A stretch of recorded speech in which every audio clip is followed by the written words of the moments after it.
delays as usual. But anyway, I'm really glad you're here, and I know you've all heard me talk about your individual natural rights, the Constitution, the actual authority and responsibility of the chief of the executive branch, the governor. He's the chief executive. He's the chief of the executive branch. The only authority he has, directorial oversight and authority that he has, is over the executive branch of the state government. Not over anybody else, not over private businesses, not over private persons, not over anything, not over churches, certainly not over churches. He has no authority to direct them to do or to stop doing anything. None, period. That's not his job. And I know you've all heard that, and you're probably tired of hearing me say that. Nope. So what I'd like to talk about is what we heard yesterday, where he said that he was going to do an executive order. Okay, so most of the executive orders that we've heard so far were specific to the COVID-19 situation, right? So at least he can say, I disagree with him, but he can say there's an emergency for which I've issued this executive order. Now there are various problems with those, and I'll get to those in a second, but this specific one, he issued an executive order because we're in an emergency situation. But what did the executive order do? Right? What did the executive order do? It's going to expand internet to 122,000. Going to expand internet across the state, and it's going to actually take state money and commit it to that project. State money is your money, your taxpayers. When we talk about state money, it's your money. People say, well, okay, but what about the federal part that's going into that? Federal money is taxpayer money, which means it's your money. Okay, so in the U.S., according to our constitutional form of government, our representative form of constitutionally based government, we have three branches of the government. The executive executes the laws, period, end of story. The judiciary interprets the laws, period, end of story. The legislative makes the laws and appropriates the funds. Nobody else gets to appropriate funds except the legislature. When's the last time you heard about your legislature being in session? Last time I remember being here was in March. That's the last time the legislature was in session. For those of you who don't know, I'm actually a sitting delegate right now. So when I say I was last here in March, that's because that's when we ended our last session, March of 2020, January through March. So here's the thing. Normally, throughout the period, the interim between the end of one session and the beginning of the next session, we have what's called interim sessions. We've had 0 of those. Your legislature has not spoken for you since early March. And yet, $1.25 billion comes down from the federal government. Your money, because you're taxpayers, comes down from the federal government. Who gets to decide where it goes? Who appropriates those funds? Jim Justice. Wrong answer. Absolutely wrong answer. This is tyrannical. It is completely against our constitutional form of government. Now we're talking about money for internet. Whatever the source is, state funds, federal funds, whatever it is, this is a constitutionally formed, democratically based, representative state. That's how we run things. The people are in charge. The people speak through their elected representatives in the legislature, and they tell the executive what they want done. Then the executive executes it. That's where the term executive comes from. The chief executive directs the executive branch in the execution of the legislation and of the appropriations that are done by the people through their elected representatives. All right. So not only the U.S. Declaration of Independence, which says point blank that for the purpose of securing your individual natural rights, governments are formed among men. Governments are instituted among men for that purpose, to uphold and defend your individual natural rights, drawing their just powers. Their just powers. Now they have lots of powers, but they draw their just powers from the consent of the governed. When did you consent to this? Never. I didn't either. None of us did. Not a single person in this state consented to this other than one guy. One guy is not in charge here. We the people are in charge here. It needs to end. This is tyranny. Okay? I know you've all heard me say that 100 times before, but I can't stop saying it because it has to cease to be true. So we got a couple people here who wanted to tell us about how the COVID-19 restrictions have affected us. Now, I want to be really clear about this. people keep saying, well, COVID-19 destroyed my business. COVID-19 hadn't done jack to you unless you've actually caught it and it's made you ill. What has impacted your business, impacted your family, left your grandma to die all by herself are the decisions of that man in there. All right. So, Robert, you had something to say about your friends who make maple syrup, I believe. Right. Can you speak up? Woods County. Yeah. Down in Washington Bottom. He's a veteran. He came out of the military and set up his farm, and he got a big loan to take the syrup out of the trees and turn it in where you can bottle it, like $40,000. So how does he sell loan. He sells it at get-togethers. Fairs and festivals? Yes, fairs and festivals. And what's going on with fairs and festivals now? They got them all shut down. So he's got a mountain of debt. We got a veteran here who got a farm, tried to start a business here in West Virginia, going to grow the economy, presumably at some point hire some other people once he's made a little money, and he can't now. He's in debt up to his eyeballs. His business is shut down because we can't have fairs and festivals. And he relies on his honey sales and sales of his maple syrup. And now he's got nothing to rely on. Nothing. All right. He had to have a makeshift farm this year and try to make his debts. This is one example of the multitude of businesses that have been negatively impacted by the tyrannical decisions of that man in there. Not by the people. We, the people, had nothing to do with it. Not by the disease. The disease is just the excuse used by that man in there to control you, to shut down your businesses, to destroy your capacity to take care of your family, to prevent you from going to church, to prevent you from going to visit grandma when she's in the old folks' home or when she's sick. This insanity needs to end. The simple fact of the matter is there is one candidate for governor right now who has sworn his life to uphold and defend the Constitution, to uphold and defend your individual natural rights. I'm that guy. I will never, ever, ever back down from the Constitution. Who else do we have needs to talk about how this thing's affected?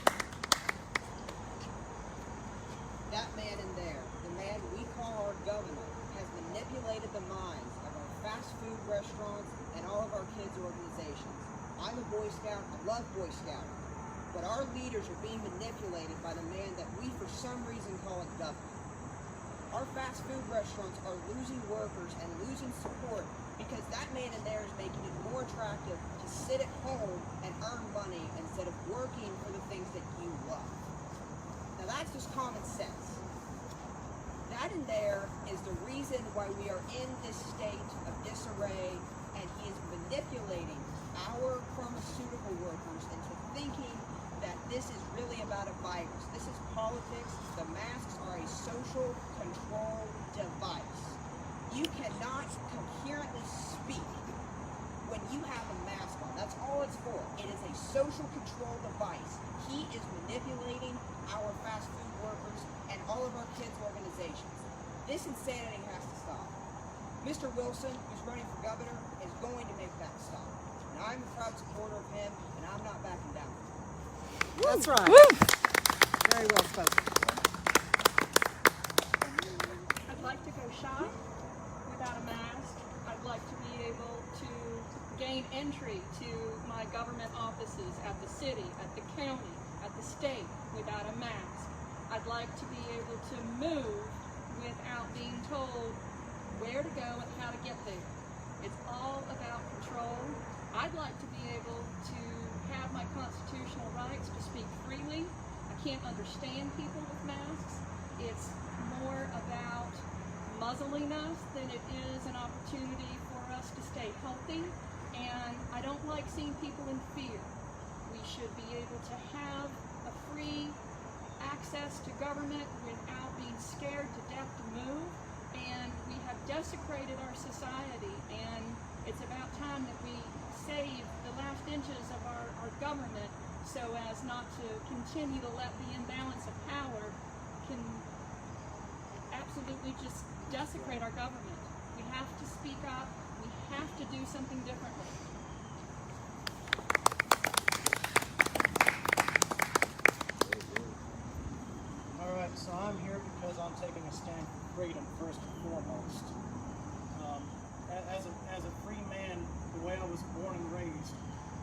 I never lived in fear, but I see people living in fear everywhere I go with these masks. These masks are exactly what this young man stated, a social control. It's a social construct in order to maintain oppression over a free society. Everywhere I go, I'm told, well, you need to have a mask, and I'm an adult. I know that people want people wearing masks. I'm well aware of that, but I do not have this fear. I want to live my life and have control over my own decisions, to have my own destiny. And so, you know, we're telling people that you know, you have to have a mask outside in public. And we recently had a press conference by the president where the sun itself kills the virus. So why are we wearing a mask outside when the sun vaporizes this virus? It's really put restrictions on people's livelihoods, our medical capacity. People are afraid to go to the doctor because of this virus, the regulations and restrictions. And so I came out here to make a stand because all of these regulations, they're destroying businesses, they're destroying people's lives, they're destroying the future of West Virginia. If you look at this young man right here, his future is being determined by the decisions that we're making to this day. Not we. Well, the man inside. Yes. We're not being allowed to be involved in the decisions. Yeah, we have no representation at all. We are being taxed without any representation. This is not a representative government at this point. We are being told what to do. We are being forced to wear masks as a social conditioning. And we are having our freedoms taken away from us. We're being forced into poverty because our businesses are going into massive debt. And the workers are going into massive debt as well because they're not able to draw the paychecks they were drawing because the businesses are being shut down. And who's going to hire these people when we are allowed to go back to work again? When all of our businesses have been killed by these decisions that are being made by this man inside this building. That I'm not even allowed to walk through this side door because I'm a second-class citizen. That is my problem, that is my stand. I feel like we need to take a stand for freedom because all of these decisions affect your life. They affect your livelihood, they affect your posterity. All right, so I owe you some answers. It's not enough just to complain, right? It's not enough just to say he's bad. I owe you some answers. I need to be able to tell you what I would do. First of all, I want to be really clear about a couple of foundational issues. First of all, the only valid reason for any government to exist is to uphold and defend your individual natural rights. Among those individual natural rights are the rights to life, to liberty, and the pursuit of happiness. And if you read the founders, if you read John Locke, you understand that the pursuit of happiness entails as an integral component of that pursuit the right to private property, the right to create your own wealth, and to own your own wealth and dispose of that wealth as you will. So the right to life is the right to exist. Nobody has a right to infringe upon your right to exist, right?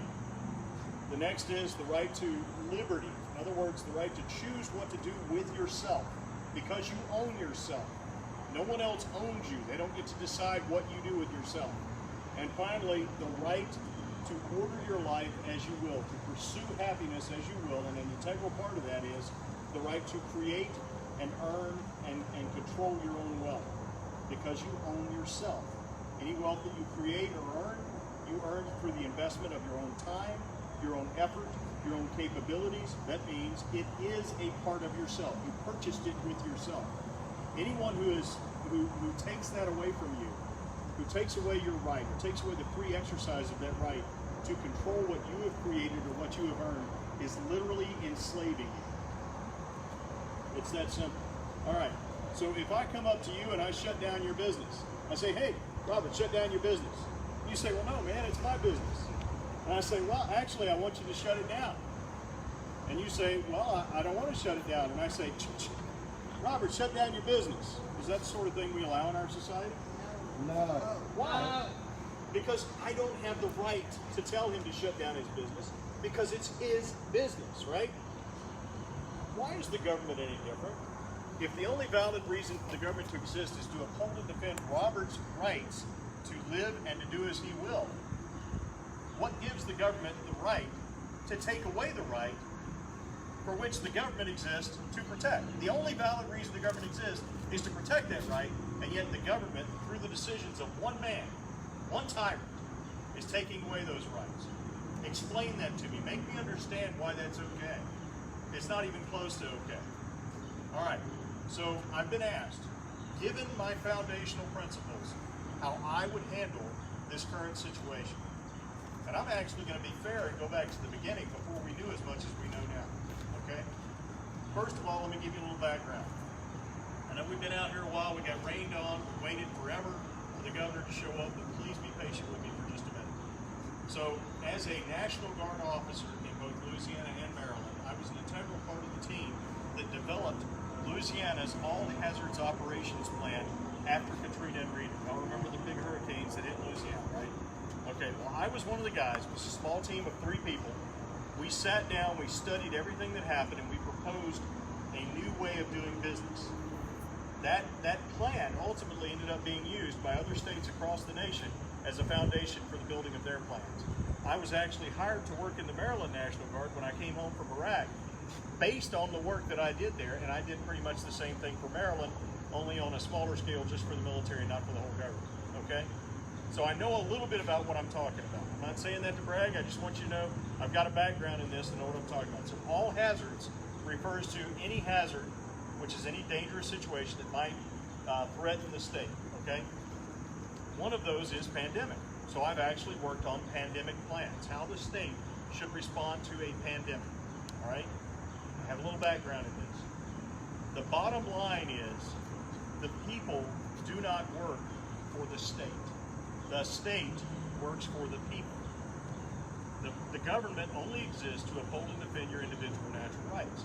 The services that the government provides, it provides specifically to allow you to freely exercise your individual natural rights.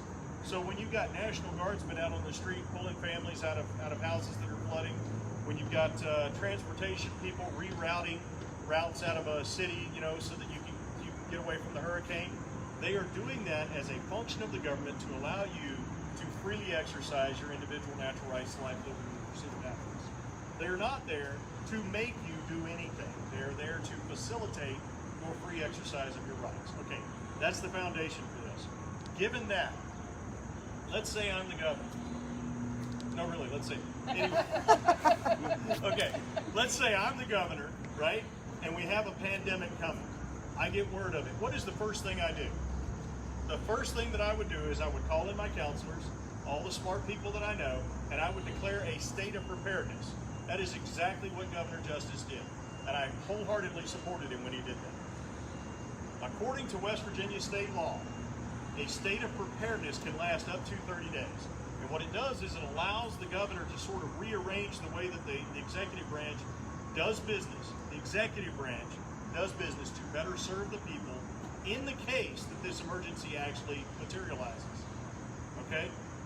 That's the idea. In the profession of emergency preparedness, the term emergency actually means something. It's not just whatever somebody decides it might be. How y'all doing? So an emergency is something that threatens with imminent destruction, either mass civilian lives, critical infrastructure, all right? So, in other words, it threatens a lot of lives, it threatens critical infrastructure, or it threatens massive damage, like a hurricane, right? So, when an emergency is declared, there has to actually be an emergency, all right? That's not spelled out in code. It doesn't need to be spelled out in code. It's common sense, but the word actually means something. You know, you don't get to just decide that there's an emergency. You know, we could all run around and say the sky is falling tomorrow. Well, part of it fell earlier today. It fell all over us and got us wet. But you don't get to just decide there's an emergency. The word means something, right? So you've got this 30-day planning period. It's called a state of preparation. The governor has every authority to declare it. I backed him up when he did it. I supported him. Then he declared that there would be various mandates. He issued executive orders. I immediately called the Speaker of the House, Delegate Roger Hanshaw from Clay, and I said, sir, we need to have a special session to discuss these actions that the governor wants to take. He doesn't have authority to do this. He said, you know, basically I agree with you. All we need is for 3/5 of the legislature to agree with you. We can call ourselves in.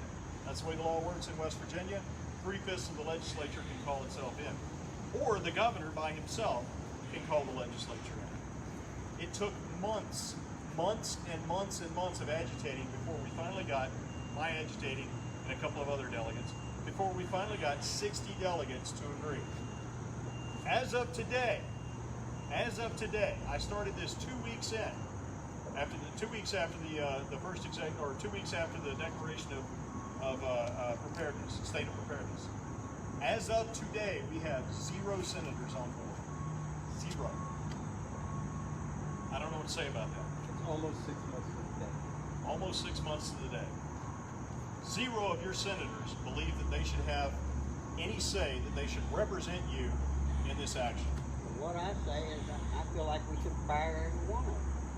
You know, I only have impact over one of them at this point, because only half of them are up for election, and I only live in one of them district. But so the next issue is that, so once it became apparent to me that the House, that the legislature was not going to call itself back in, I immediately sent a letter to the governor saying, hey sir, you need to call us back in.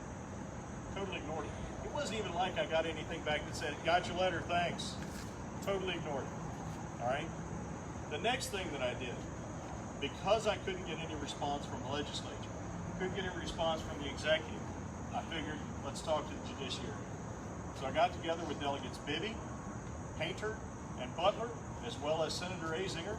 We got us a good attorney, John Bryan, and we filed a petition for a writ of mandamus with the West Virginia Supreme Court of Appeals.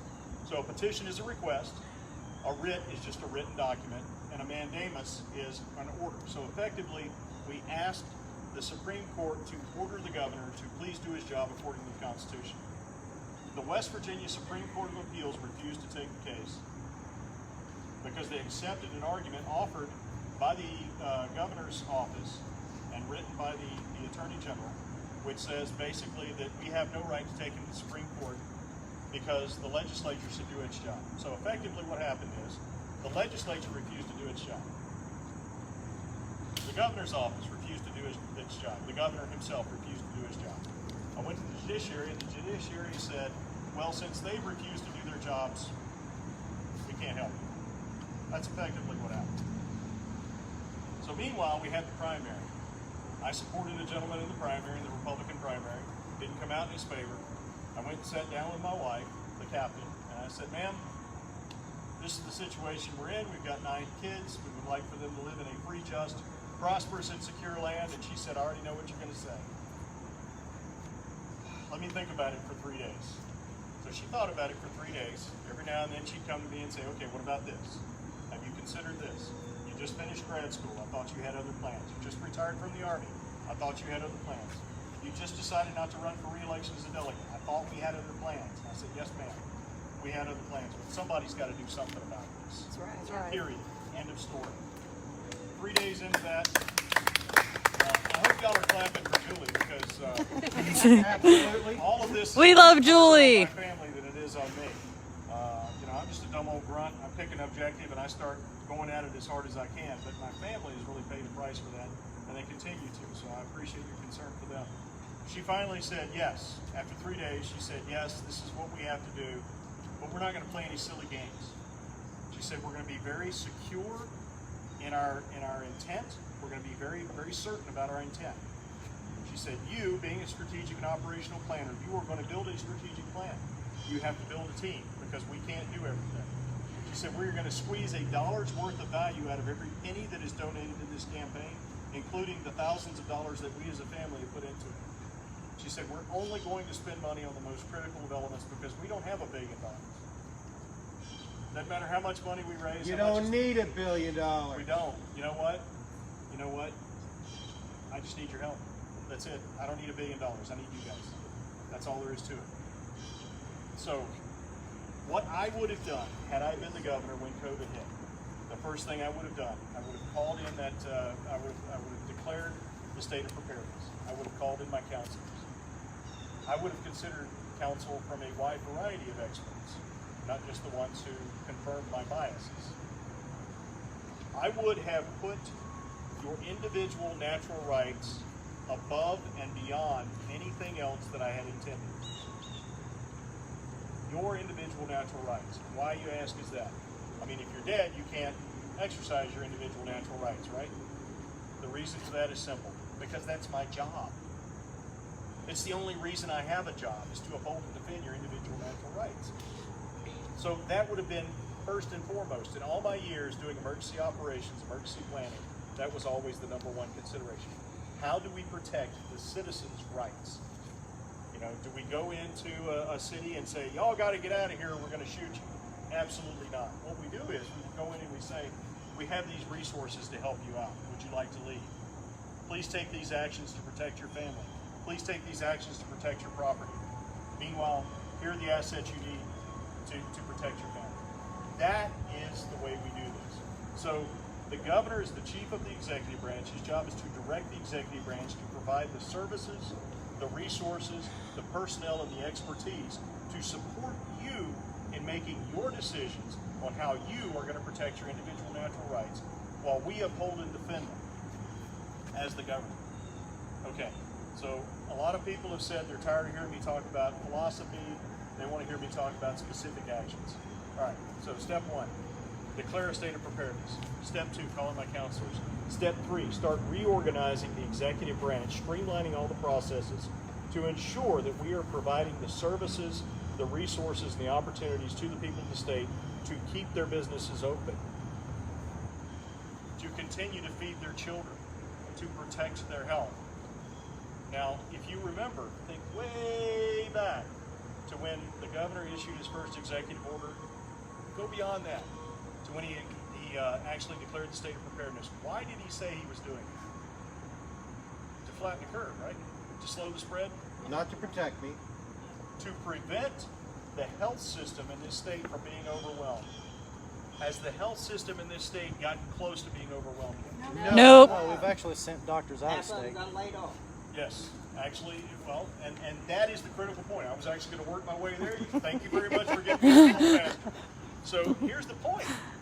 If we need a health system to protect our health so that we can stay alive, and we shut the health system down to prevent the spread of COVID when there is no obvious reason, there's no data that supports the idea that we're going to be overwhelmed, right? Right. So to prevent the overwhelming of our medical system, we shut down portions of our healthcare system. And then we lost portions of it because there was no income to support that healthcare system. And parts of it have collapsed. We've had people laid off. We've actually lost healthcare capacity in trying to protect the healthcare capacity. Is that a good plan? No. A good No. policy? Horrible. We've actually put off people that needed surgery. We've Yes. put off those surgeries. Well, let's be fair. Not everybody in this state has been prevented from having the elective surgeries they need. I know of one man who flew to, I believe it was Florida, to get his own elective surgery done when we were all told to stay home, stay locked in our homes, and that the hospitals were not allowed to do elective surgeries for us. But, at least one guy got what he needed. Yeah. While All right. my dad sat home and suffered with an injured arm that he needed Absolutely. shoulder surgery. Absolutely, and there are people, and I don't mean to imply that your dad's issue was not important, but there are people with far more critical issues who Right. had to wait. At least one guy got what he needed, right? Yes, Rob. Well, the VA canceled all my yearly appointments. Yeah, and listen, I retired from the Army last year. I have not done my retirement physical because I'm not about to go down there. I have kids at home who need me. I have things I've got to do. I'm not about to go down there and have them take my temperature and decide they're going to quarantine me for 2 weeks. That's asinine. I'm not going to do it. So here I am. I've already retired. Haven't done a retirement physical. Who knows what's going on? I'll probably survive at least for another few weeks. But the point is, it can't just be me. It's not just me. It's everybody. Well, almost everybody. Some people get to go to Florida, right? Okay. So what I would have done is, like I said, declared the state of preparedness. The the state of preparedness is good for 30 days. At the end of that 30 days, I would have done a strategic and operational analysis of all the state's threats, all the state's concerns, and how we're going to uphold and defend the individual natural rights of each citizen, and then help them to protect their own health. And I would have concluded after 30 days, as many of you probably did after 30 days, at the end of that that declared state of preparedness, I would have concluded that we didn't have an emergency. There might still be one on the horizon. We might still need to be in a state of readiness, but there is no emergency as an emergency is described, as an emergency is defined. Okay? So, at the end of that 30 days, one of two things has to happen. Either you have to declare a state of emergency, or you have to allow the state of preparedness to lapse. That's according to West Virginia state law. Okay. Either you determine there is an emergency, or there's not. So in other words, I would have let the state of preparedness lapse. Meanwhile, as the chief of the executive branch, I would have stayed in touch with the executive departments to make sure that we're still ready, just in case it does come. And I would have been ready at a moment's notice to call the legislature in. I would have had the letter written and ready to sign to call the legislature in so that people could be represented in the appropriations of funds to help them to protect their own lives, their own health, and to ensure that being upheld and protected their individual rights. That's it. That is the plan. So I've had a lot of people contact me and say, well, what would you have done about this? Would you have mandated? I don't have the authority as your government to mandate that you wear face coverings. None. Zero. Absolutely nada. Okay? Would I have mandated that bars and restaurants be shut down? No. Would I have No, I have no authority to do so. So why do municipalities overstep any bounds at all by making those actually payable offenses? That's a very good question. I can't answer that question. They have no authority to do so. Well, according to the paper, they said they did it in accordance with Jim Justice's guidelines. That's an excellent point. You know, I walked into a coffee shop the other day. I drive around all over the state. I like coffee. I walked into a nice coffee shop. The lady yelled at me, "You need to put a mask on." I said, "Well, ma'am, I'll just leave." But meanwhile, my son, and you guys know, some of you guys know my son. I said, "My son's got to go to the bathroom. I've been traveling all over the state. He needs to go potty. You know, can we let the boy go potty and then we'll leave?"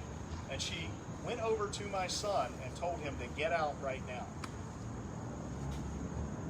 It took my son, who did not deal with that very well. We went and got in the car and we went looking for another place to go to the bathroom. It's to the point of where business owners are afraid to be persecuted because they're not enforcing the mask. Right. So the point of that is, that was a reason. I asked the lady as I was going out the door, I said, "Is this your mandate?" Because on the door, what it says is a mandate from the governor. And I said, I bring you glad tidings of great news that should be to all people. The governor has no authority to do that. No. So don't worry about it. It's okay. Relax. He can't make you do that. And she said, "What if he shuts down my business?" I said, "He has no authority to do that." I said, "Live free. Do your job. Take care of your family. Make great coffee. Let nice people come in and use your restroom and then buy a lot of coffee and maybe some snacks for their kid." Right. Stop acting like this matters, because his word has no authority behind it. And she said, "Get out of my business." I said, "Yes, ma'am. I recommend you say the same thing to Governor Justice. Get out of my business." Yep. Amen. He's even made decisions that have affected the education system within the state. Okay, let's talk about the education system. First of all, the public education system is in fact a part of the government. Right. Yes. Right? So the government has authority over it. I'm not arguing with that at all. Private education, charter schools, which we don't have any yet, but hopefully we will soon. Homeschool, none of the government's business. None. Period. End of story. Okay, so the public education, the government absolutely has a requirement, has a responsibility to ensure that the students, that the staff, that all the employees of the school system are safe. Okay? So what they need to do is they need to study the data that's available and make determinations based on that. Make wise determinations based on that. Keeping in mind at all times that in the state of West Virginia, minors have a right to a free and efficient education. It's not in the U.S. Constitution, but in the West Virginia State Constitution, it says very clearly that the state will provide the opportunity for a free and efficient education for each child in the state. What are we doing? Staying your at home. taxes for it. It's That not- first not 2 giving- weeks when the governor sent my kids home, I said, you know what? Probably a good move. We need to figure out what's going on here. Right? We need to handle this situation. At the end of that 2 weeks, I said, what are we doing here? You know, are we even beginning to plan for what we might do if we can't go back to school? And I spoke to everyone that I could think of to talk to. The response was always, well, what do you mean? Well, how are we going to provide that free and efficient education to these kids if they can't go back to school? And at that time, keep in mind, I was still thinking that we might have a serious issue on our hands. We might actually have an emergency coming. I said we need to be looking forward and planning this. Frankly, that should already be a part of the plan. Oh wait, we don't have an all hazards operations plan. We're not prepared to deal with pandemics, floods. Anybody remember the Elk River flood? I do. We're not prepared to deal with these things. We don't have a plan. Maybe that's the problem. Now, I will tell you as a former military commander that the executive, the chief of the operation, has one overarching requirement. He is responsible for everything that happens within his name. Okay? That's it. When I train young officers, I would tell them, being in charge, because one of them came up to me and he says, well, sir, rank does have its privileges. I said, absolutely not. Rank has one thing and one thing only, that's responsibility. What rank means is, being in charge means one thing. The one thing it means is, it's all your fault. That's it. If you do not have a plan, you're already dead in water. You are not leading. You're reacting. Leadership requires a strategic vision. Leadership requires a strategic vision. You've got to understand what it is you're trying to accomplish and why. The most important part of that is the why, the purpose. Why are you trying to do this? Okay, well, thank God someone gave us the why. We don't have to figure it out. The why is to uphold and defend the individual natural rights of each citizen. Got it. So everything that we do must be focused on that purpose. Okay? The mission is based on the situation, based on the requirements. We have to figure that out as we go. But the thing is, we have to always focus every action we take on that mission. We have to uphold and defend the individual natural rights of each citizen. In West Virginia, the kids are granted the right through the Constitution. I'm not going to say it's a natural right, but it is a right that is constitutionally mandated of the state that they offer to the kids a free and efficient education. So we don't even have a plan, not just for education, but for the state in general, how we're going to handle things to uphold and defend the individual natural rights of the citizens, which is the only purpose for the state to exist, right? So they had 6 months to come up with something, and I still see nothing. It's all the same as the 6 same. months, we've had 100 years. Yes. We haven't had 6 months, we've had 100 years. Where is the plan? And it turns from 2 days, 2 weeks to 2 years. We're 6 months into our 2-year plan. And we've had several warnings of a possibility of a pandemic prior to this. There should have been a plan, measures, resources in place ready to go.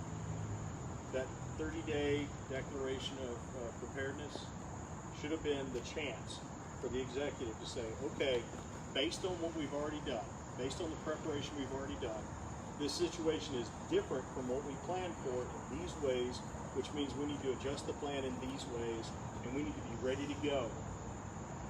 We need to be ready to go, not to keep everyone healthy, right? Not to protect each person's,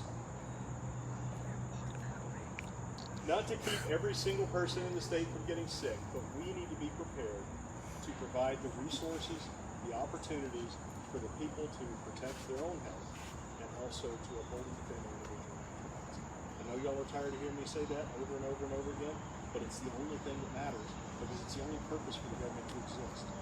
All right, so I have run my mouth far too long. I hope that I've actually hit on some of the specific questions people might have about how I would handle things as the governor in a pandemic situation. Are there any specific questions? Yes, ma'am. The 49ers, are they coming one by one? I think they're coming 49 by 49. I don't know. You know, the thing is, whatever happens at the Greenbrier stays at the Greenbrier, apparently. A couple of weeks ago, while we were all under orders to, cover our faces and disinfect everything within sight, I drove past the Greenbrier as I was going around. I was actually on my way down to Welch. Talked to some good friends of mine down there. Drove past the Greenbrier, and the parking lots were just full. And you know, so I pulled in the parking lot, just kind of watched. You know, I guess I was kind of stalking a little bit. Forgive me. But I was just curious about what was going on. And you know, there were just large crowds of people, 20 or 30 at a time. They were shaking hands, you know, high fives, maybe a hug or two every now and then. None of them were wearing masks, and they were all going into the Greenbrier. I believe it was for a tennis tournament, something like that. It fascinates me that, you know, I can't go sit down with a couple of you guys in a restaurant or in a bar and just hang out. But, you know, all these people can go to the Greenbrier and do whatever the heck they want to do. You can't eat with your whole family, 6 person at a table. Well, there's I do have They 9 split your kids. table. I do have 9 kids, so that Your entire makes family. 11 of us at any given time if we're all together. 2 tables. Yeah, it's Two insane. tables 6 feet apart. well, there's 2 sets of rules. You know, We're actually, seeing it in might the be a system. good thing. That's it. The rules for thee, but not for me. That's it. That is the definition of tyranny, folks. If the standards apply to you, if the restrictions apply to you, if the restrictions are come from the mind of one man and are not made by your representatives, if you have no say-so in the restrictions that are made, and then they're applied only to you and not to the people who make them, to the elitists. I'm not going to say the elites. I've worked with elites. They earn that title. I'm talking about elitists, people who declare themselves above and beyond. If it only applies to you and not to the elitists, you live in a tyranny. Let's end it now. Thank you very much. Well, it's definitely